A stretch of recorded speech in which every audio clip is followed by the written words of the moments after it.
On a bright summer afternoon, Maya Carter drove her silver sedan through the familiar streets of the suburban neighborhood where she had grown up. The lush green trees lining the roads, the sound of children laughing, and the smell of freshly baked goods from a small shop by the street brought a sense of nostalgia. Maya, in an elegant cream-colored suit, felt both excited and emotional as she returned to visit her family after months of being busy with her work in Congress. Maya was one of the youngest members of parliament in the country's history, who had entered politics with the mission of giving a voice to forgotten communities. However, her successes did not come from luck. As a black woman, Maya had faced countless barriers and prejudices to rise to her current position. She was the pride of the impoverished neighborhood where she was born, but also the target of many criticisms and attacks from those who held racist beliefs. On her way home, Maya suddenly noticed the red lights and the siren of a police car behind her. She felt a bit surprised but quickly pulled over, telling herself that it was probably just a routine check. As she lowered the window, Officer Jake Reynolds appeared, his face cold and full of attitude. "Give me your vehicle documents and driver's license," Jake said curtly, eyeing Maya from head to toe. Maya remained calm, taking the documents from the glove compartment and handing them to him politely. "Is something wrong, officer? What did I do wrong?" Jake didn't respond immediately. He took the documents and stared at Maya. "You were speeding," he said, his voice full of suspicion. "Officer, I'm sure I was driving within the speed limit," Maya replied, maintaining her calm demeanor. Jake smirked, his gaze sharp. "Who do you think you are? Arguing with me? People like you never follow the rules." Maya felt a surge of anger rise within her. "People like me? What do you mean?" Jake didn't answer but continued to insult Maya, making racist remarks and implying that she didn't deserve to own such a nice car. The conversation grew increasingly tense as Maya tried to explain and defend herself. But Jake kept asserting his power. To make matters worse, Jake ordered Maya to get out of the car, and when she refused, he dragged her out forcefully. Passers-by began to gather around, some filming the incident with their phones. Maya was humiliated and thrown to the ground, but she did not scream or struggle. Instead, she looked directly at Jake with a determined gaze. The next morning, the video of Maya's incident went viral across social media. Images of a black woman being dragged through the streets, insulted and assaulted by a police officer, sparked outrage from the public. From online forums to major news channels, everyone expressed their dismay and demanded justice. Maya woke up to hundreds of messages on her phone. Friends, colleagues, and even people she had never met sent words of encouragement and inquiries. Her family, especially her mother, was deeply worried and angry upon hearing the news. Maya tried to reassure them, but she knew this incident couldn't be forgotten. Meanwhile, the police department where Jake worked held an emergency meeting. Under pressure from the community, they announced Jake's suspension for investigation. However, the announcement did little to quell the wave of outrage. Human rights organizations, social activists, and many politicians spoke out, demanding a thorough and fair investigation. Despite still being heartbroken and hurt, Maya decided not to remain silent. She organized a press conference at her office, where she shared her story and called for change. She not only spoke about her own incident, but also emphasized broader issues, such as racism within the law enforcement system. Jake Reynolds, now at the center of criticism, sat alone in his small house. He couldn't stop thinking about what had happened. People who once saw Jake as a respected officer were now beginning to distance themselves from him. His family, especially his wife, also felt ashamed and exhausted from the public criticism. Looking back, Jake had been a well-behaved boy growing up in a conservative family. His parents always taught him to believe that white people were superior to other races. At school, Jake often participated in jokes and discriminatory behavior towards his classmates of color. Gradually, these beliefs became ingrained in his mind, shaping the way he saw the world. As he grew older and became a police officer, Jake had many opportunities to change. But instead of learning and improving, he chose to use his power to impose his biases and prejudices. Maya did not let her anger control her. She knew that, in order to achieve justice, she needed to act wisely. After meeting with her legal team, Maya decided to sue Jake and the police department for abuse of power and discrimination. Maya's press conference became the focal point of media coverage. Standing before dozens of cameras, she spoke powerfully. "This is not just about me, but about millions of people who have endured such discrimination every day. It's time for us to change." Maya's statement became a strong catalyst, fueling the wave for justice. Human rights organizations, activists, and even ordinary citizens began organizing peaceful marches in support of Maya. Meanwhile, Jake began to realize that the consequences of his actions were bigger than he could have ever imagined. His entire life, career, and reputation were on the verge of collapse. Jake Reynolds sat in his living room, the dim light reflecting off his tense face. The TV in front of him was broadcasting a news segment about him, featuring edited clips from the viral video circulating on social media. The news anchor's voice was full of condemnation. But what bothered Jake the most were the furious comments from the public. Jake tried to justify himself. "I was just doing my job. The crowd out there doesn't understand." But deep down, he knew what he had done was wrong. However, instead of facing the truth, Jake chose to cling to his ego and find ways to protect himself. With the help of a lawyer provided by the police union, Jake prepared to make a public denial. In an exclusive interview, he claimed that his actions were based entirely on legitimate suspicion. "I had no idea who she was. At that moment, I was just acting on the information I had." This statement not only failed to calm the backlash but also fueled the fire of anger in the community. On social media, the hashtag Justice for Maya continued to trend, as many began to question the transparency of the law enforcement system. At her law office, Maya Carter sat across from the legal team she had assembled. The room was small but cozy, with bookshelves filled with legal documents and famous case files. Maya's team included top human rights attorneys, among them Rachel Liu, a sharp lawyer renowned for winning cases against discrimination. "We need a solid strategy," Rachel said, her gaze serious. "The video is already strong evidence, but we need additional witness testimonies, especially from those who saw the incident firsthand." Maya nodded. "Where do we start?" Rachel opened a file in front of her, flipping through the pages. "We've found a few witnesses willing to testify. One is an elderly woman who lives near the scene and saw the whole thing from her window. Another is the young man who filmed the video and shared it on social media." Additionally, the legal team began researching past incidents involving Jake Reynolds.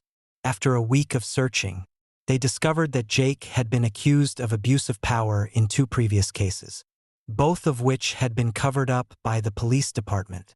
This information became a crucial foundation to argue that this was not the first time Jake had acted improperly. Maya was actively involved in preparing the lawsuit. She not only wanted to win but also hoped to use this case as a catalyst for larger change. While Maya and her team were preparing the legal case, Jake Reynolds faced immense pressure from all sides. His colleagues at the police department, who once considered him one of the best, now avoided him. Some even quietly expressed that they didn't want to get involved in his troubles. "I was just following orders, just like anyone else would." Jake tried to justify himself when speaking to an old colleague, but the response he received was only a silent shake of the head. Jake's family wasn't immune to the pressure either. His wife, Sarah, a primary school teacher, was questioned by parents about her husband's behavior. Their 12-year-old son began to be teased by his classmates at school. "Jake, you have to do something," Sarah said, her voice filled with worry. "You can't let this destroy our family." "What do you think I can do?" Jake snapped. "The crowd out there has already convicted me." But in reality, Jake didn't know how to escape from this situation. With each passing day, he felt more isolated and out of control. While Jake sank into crisis, Maya spent a quiet evening at her mother's house. The small home where Maya had grown up still retained its simplicity and warmth, with family photos hanging on the walls and the old wooden table where they used to sit together for meals. "I miss the little you," Evelyn, Maya's mother, said as she handed her a cup of tea. "You always said you wanted to change the world. I never imagined you'd get this far."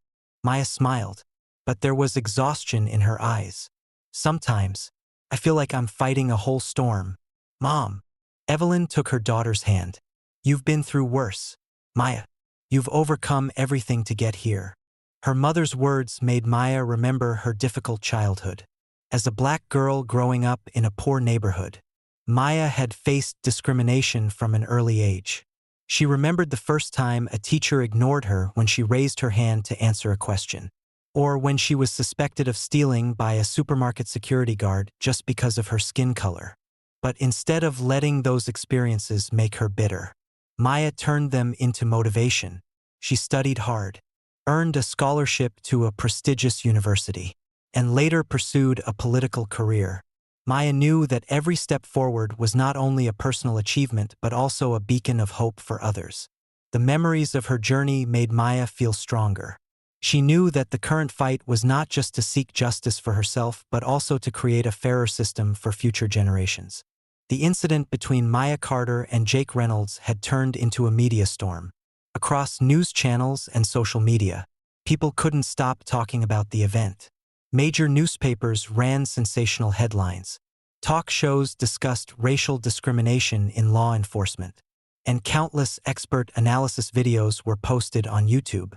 The hashtag Justice for Maya continued to trend, accompanied by calls for action from the community.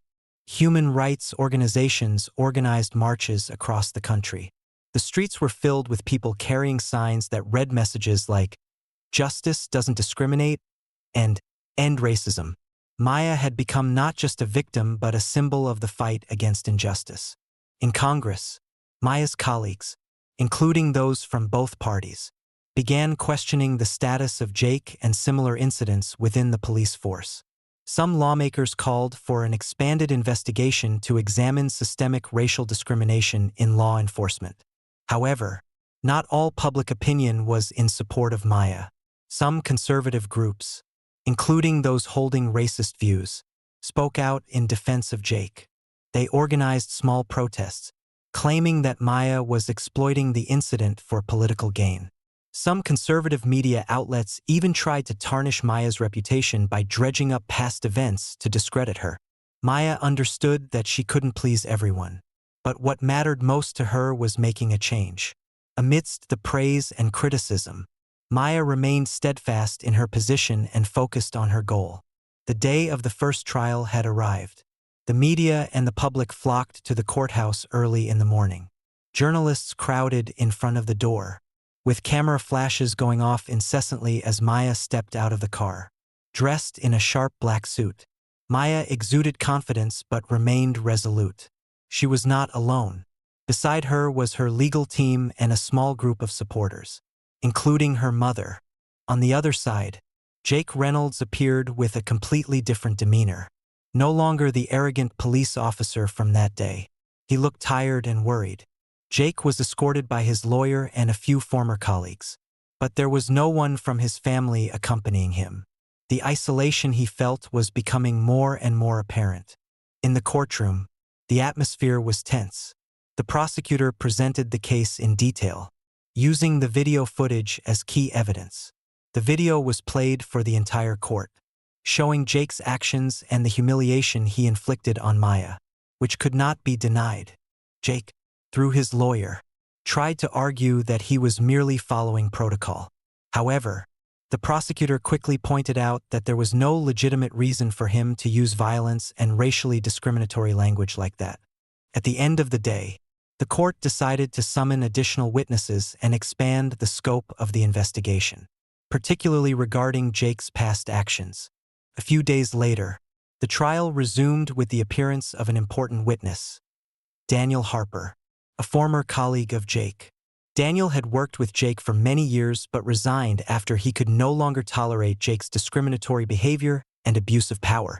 In his testimony, Daniel revealed that Jake had made racially biased comments during team meetings.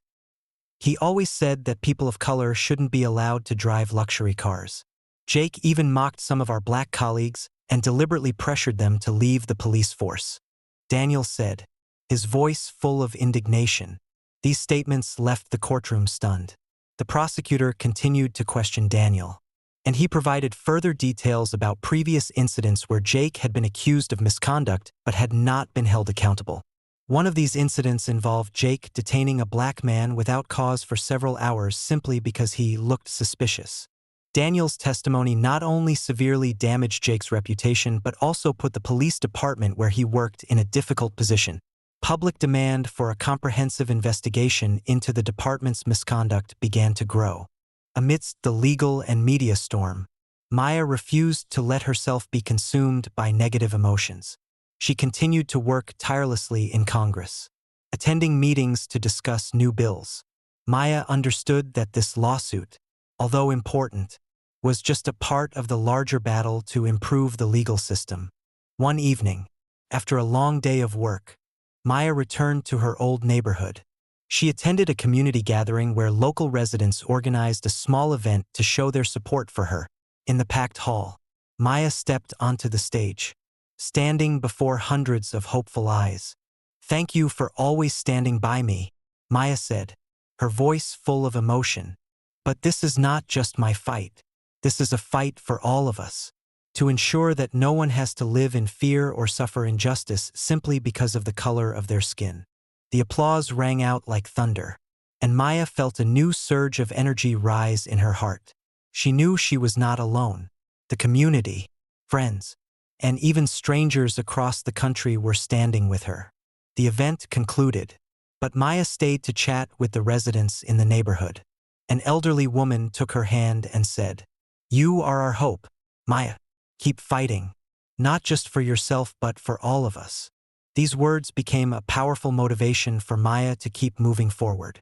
Despite the challenges that lay ahead, Jake Reynolds sat alone in the dimly lit room of his home. Everything seemed to be falling apart around him. On the table lay a stack of paperwork, letters from the police union, and legal notices related to the lawsuit. Beside them was a half-empty bottle of alcohol, a sign that Jake was trying to drown his sorrows in drink. Meanwhile, Jake's family was also going through a serious breakdown. His wife, Sarah, had moved back to her mother's house to avoid the scrutiny from neighbors and the media. Their son, Ethan, was being bullied at school, facing taunts from his friends. "Your dad's a racist," Sarah called Jake one evening, her voice full of anger and pain. "Jake, have you thought about the consequences for this family? Ethan has to endure everything at school, and I'm being looked at like a criminal. I don't know what you've done, but you have to take responsibility for this." Jake didn't answer. He knew he had done wrong, but his pride made it impossible for him to admit it. He felt as if the whole world was against him. Instead of thinking about how to make things right, Jake blamed Maya and the media for making his life a living hell. Gradually, Jake's isolation deepened. Even his close friends refused to answer his calls. Jake began to sink into a sense of helplessness and confusion, unsure of what the future would hold. As Jake was pushed into the dark corner of public opinion, a group of conservatives decided to launch a campaign in his defense. They called themselves the Justice Supporters, claiming that Jake was merely a victim of the social justice frenzy and that Maya was exploiting the incident to enhance her personal image. They organized small protests outside the courthouse, carrying signs such as, "Jake was just doing his job," and "Stop politicizing the police." Conservative media channels began airing interviews with members of this group, painting a two-sided picture of the incident. However, these efforts were not enough to overshadow the truth. Every time the conservative channels aired content defending Jake, social activists and Maya supporters countered fiercely with specific evidence, especially the video of the incident. The truth had been clearly exposed. Jake was not only wrong in his actions but also had a long history of abuse of power. Despite receiving widespread support, Maya continued to face threats from extremist groups. One evening, she received an envelope containing an anonymous letter filled with hostile language. Her security team quickly reinforced safety measures. But Maya refused to back down. "The more I am threatened, the more I know I am on the right path," Maya said in an interview. "Fear will not stop me from fighting for justice." After weeks of isolation and tension, Jake began reflecting on his life. One evening, while searching through a drawer for documents, he stumbled upon a photo of himself from his first day as a police officer. In the photo, Jake was a young, eager man, standing tall in a new uniform, with a bright smile on his face. Jake recalled why he became a police officer. He wanted to protect the community and provide safety for the vulnerable. But over time, he had let societal biases and the pressures of his job cloud his original ideals. He realized that he hadn't just hurt Maya, but he had also hurt himself. Jake decided to write a letter. In it, he acknowledged his mistakes and apologized to Maya. "I can't erase what I've done," he wrote, "but I hope that this apology can be the first step toward making amends." Jake sent the letter to Maya's lawyer, requesting that it be forwarded to her. When Maya read it, she felt both surprised and skeptical. She wasn't sure if Jake was sincere or just trying to lighten his punishment, but she knew that his acknowledgement was an important step. The final trial took place with the attention of the entire nation. Jake appeared in court, for the first time with a demeanor of humility and remorse. Throughout the trial, the prosecutor presented a series of additional evidence, including internal documents showing that the police department had received complaints about Jake but had never addressed them. The climax of the trial came when a leaked recording from an internal meeting was presented. In the recording, Jake made discriminatory remarks toward a black colleague and admitted that he often paid more attention to black drivers. This was the final piece of evidence that confirmed Jake's wrongdoing not only in the incident with Maya but also as part of a deeply rooted system of racism. When the jury delivered their verdict, Jake was convicted of abuse of power and discrimination. The police department was also ordered to pay a large settlement to Maya and committed to implementing comprehensive reforms. As Maya left the courthouse, she faced a crowd of supporters. She felt a sense of relief, but she knew that this fight was not over. "Today, we have achieved justice," she said in front of the media cameras. "But tomorrow, we need to continue fighting to ensure that no one else has to go through what I did." The entire country turned its attention to the final trial, where Jake Reynolds would officially face the law's final verdict. Crowds gathered outside the courthouse from early morning. On one side were the supporters of Maya Carter, holding signs such as "Justice for All" and "Racism Must End."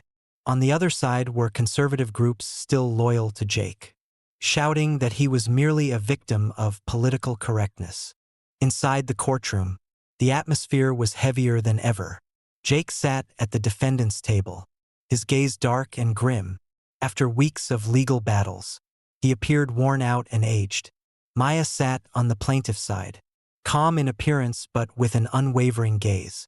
The judge declared the trial to begin, and the prosecutor presented their final argument. They emphasized that Jake's actions were not just a personal mistake, but were indicative of a deeply ingrained system of racism within the police force. They concluded by calling for a harsh sentence, not just to punish Jake, but to send a strong message to those who abuse their power.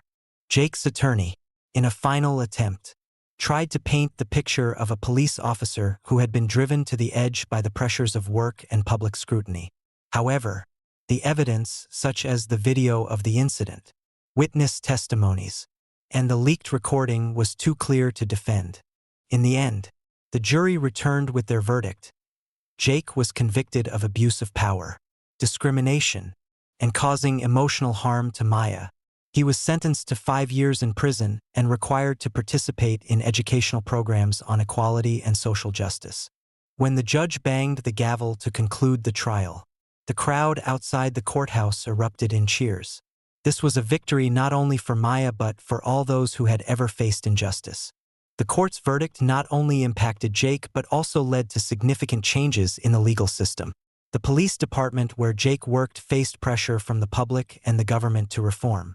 A comprehensive investigation was conducted, revealing that this was not the first instance of racial discrimination within the force. Several other officers were dismissed, and some faced criminal charges.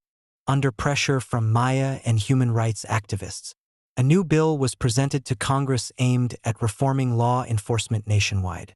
The bill included measures such as mandatory training on equality and bias reduction, strengthening independent oversight of abuse of power cases, and protecting the rights of victims of discrimination. Although Maya had won the lawsuit, she did not stop there. She participated in various forums, conferences, and television programs to discuss the importance of building a fair society.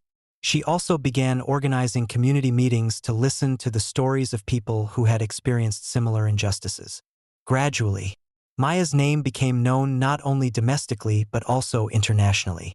Human rights organizations from around the world invited her to join their campaigns, and she became a symbol for the movement against injustice. Meanwhile, Jake began his journey of redemption in prison. First, he felt bitter and blamed everyone but himself. However, after attending mandatory classes on social equality, Jake started to reconsider his actions. One day, during a group discussion, Jake listened to a fellow inmate, a black man, share his story. The man had been wrongly imprisoned and lost everything in his life. His story made Jake feel ashamed and heartbroken. For the first time, Jake realized the immense suffering his actions had caused others. Jake decided to write an open letter apologizing to Maya and the black community. In the letter, he admitted that his behavior was wrong and pledged to do everything he could to make amends. Jake also began participating in activities within the prison, helping other inmates learn about human rights and equality. When Maya received Jake's letter, she felt a sense of relief. She knew Jake had a long way to go to make up for his wrongs, but his acknowledgement was an important step. 1 year after the lawsuit, Maya Carter stood on the stage of an international human rights conference. Behind her was a large banner reading, "Towards a Fair Future." Hundreds of people from around the world sat listening to her speech. "We've come a long way," Maya said, her voice filled with emotion. "But our journey is not over. Justice is not just about punishing wrongdoers. Justice is about building a system where everyone is treated fairly and with respect." In the audience, Maya's mother sat next to people from her old neighborhood. They smiled proudly as they watched Maya stand firm before the world, being the voice for those who cannot defend themselves. Maya's story not only changed her life but also inspired millions of others. Justice movements continued to grow, and changes in the legal system began to show results. She became not only a leader but also a symbol of hope. The story ended with Maya walking off the stage, making her way through the audience. A young black girl stood up, ran to hug her, and said, "I want to be like you when I grow up." Maya bent down, smiled, and replied, "You can do it, and I will always be here for you."